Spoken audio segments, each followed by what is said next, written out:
Now, before we get into the main bulk of this video, I want to warn people right at the start, this is going to contain huge, enormous, plot-revealing spoilers for the Siege of Terra, the End of Death series. If you haven't read it, if you're currently reading it, then leave the video right now. This is your first and only warning. Okay, the word bearers have left the video. It's only you, the faithful, who are still standing. Now, today was going to be a glorious Foil Friday video, but instead, I'm changing it to Furious Friday because there's a plot point in the new Siege of Terra, the End of Death series, which makes no sense to me. This is like one of the biggest changes or one of the biggest things that have happened, which makes one of the main story arcs just nothing.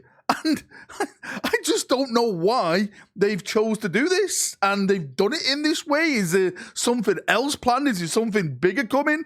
I am literally confused on what had happened in this new series. Now, I am going to be doing a full breakdown later next week of the entire End of the Death Part 3. That is definitely coming. I'm actually writing the script for it now because there's so many things to bloody remember. But I want to start with this plot point because this happens more or less right at the start. So, the main question is, what's got me so worked up? What's got my Imperial knickers in a twist? And it's all about Sanguinius. It's about Sanguinius and his death, his sacrifice fighting against Horus. For those who don't know, Sanguinius was the golden boy. He is more or less the greatest Primarch. I think we can all agree that. He went and fought Horus on the Vengeful Spirit. This was the old law.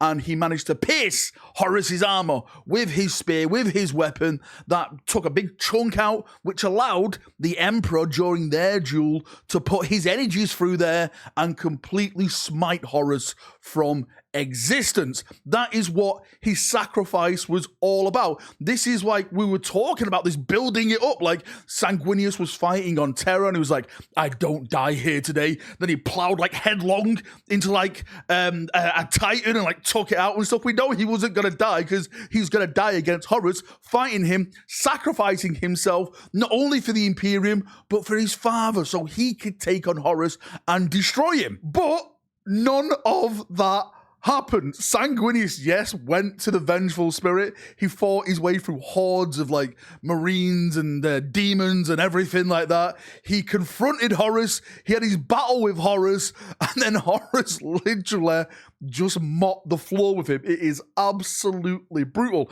I did a video about the actual duel between Sanguinius and Horus themselves because it's just sad how it goes. It's like you think Sanguinius does have the upper hand, and Horus was just toying with him all along, trying to convince Sanguinius to join his side. And when he didn't join his side, Horus just literally just takes up a gear and just beats him to death. Literally beats him to death, like rips his skin with his talon off his body and stuff, and then crucifies him upon the wall of the Vengeful Spirit. And I was like, well, Sanguinius didn't do anything to Horus. He didn't pierce his armor or anything like that. And something in the back of my mind says, well, maybe something else is going to happen in the next fight, in the End of the Death Part 3, where maybe, you know, the Emperor gives some life back to Sanguinius and then maybe like a 2v1 him, and maybe that's the sacrifice and everything like that. But no, wrong again. We've got the Emperor and Horus fight now, and I'm going to do a whole video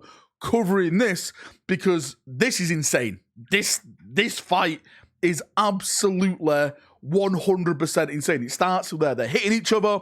It turns into a bloody Magic the Gathering match and stuff like that. They're throwing battlefields at each other at one point. It's mind-blowing. It literally is mind-blowing when it comes to the Horus and the Emperor having a fight. Now, Sanguinius doesn't get resurrected. Sanguinius is still pinned like a chicken to the Vengeful Spirit. You know, there's a lot of drama over it where the Emperor walks in and goes, you have killed my son, and you think he's talking about Sanguinius. He's literally talking about Horus, to the Chaos Gods who are behind Horus watching this epic duel go down. There's so many cool bits in there, but the main story taken from this now is that Sanguinius has really no part in Horus's demise.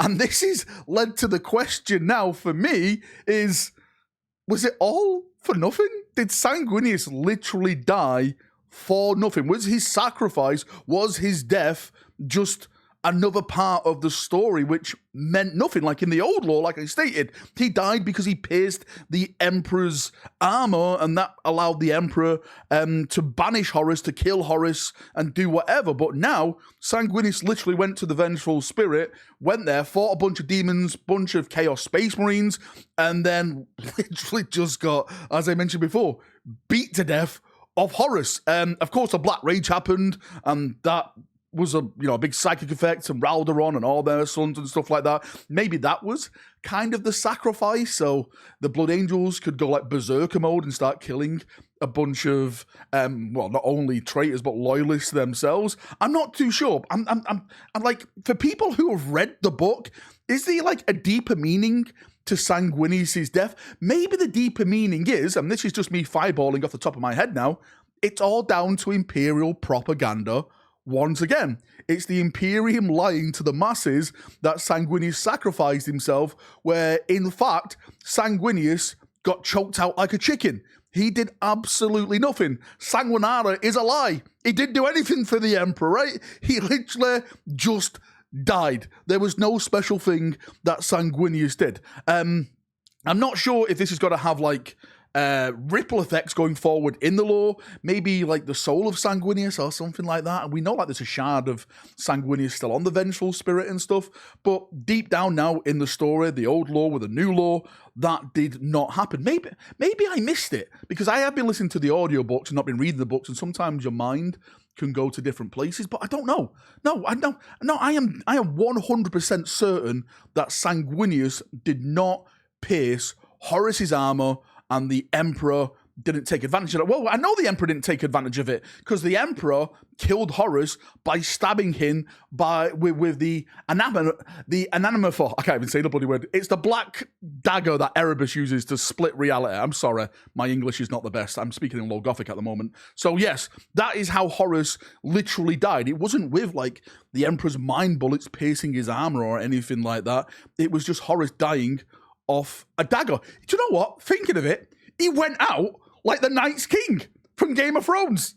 That's how he actually went out. Oh my God, I've never connected that before. Horus died like the Night's King. He literally got stabbed by Arya Stark, aka the Emperor, and then he just died. That was it. The end. In summary, I've actually really enjoyed the Siege of Terra series. There's been a few books which have been a kind of hard to get through, but most of it I've absolutely enjoyed. The end of the death, like the 1, 2, and 3 at the end, milking the cow, I've actually enjoyed all them. I've said this to people before. I know a lot of people are annoyed that they split it into 3 parts, but I actually did enjoy those books. Yes, there were some plot points that they literally turned on their head. This one with Sanguinius, which did annoy me, and it just made me think of like, Sanguinius is just, I don't know, it just felt cooler, right? It just felt cooler with Sanguinius dying for a purpose, and now Sanguinius didn't die for a purpose. I don't know. It's just, you tell me, right? What's better? Sanguinius piercing the armor and the Emperor winning that way, or, Sanguinius just getting skinned alive? And doing nothing to Horus at all. I'm with the first one, with Sanguinius piercing the armor himself. So yeah, there's a few plot points that they've changed. Again, I'm going to cover all of this in a big, massive video next week, because there's so many things to talk about, massive things, huge things. Like, I don't want to say this in the video, right? But Horus can come back now. Right, that's it. I'm gonna end the video right there. Thank you for coming. Thank you for watching. If you've got any thoughts, feedback, anything like that, I'm sorry I've been rambling. I know you wanted the foil. Trust me, next Friday is going to be a legendary foil video for you. It will change everything. I promise you. I'm really building up. It's going to be the big one. If you've got any thoughts, feedback, post it down below, and we can have a nice little chinwag down there, as we always do. See ya. Have a great day, and bye-bye.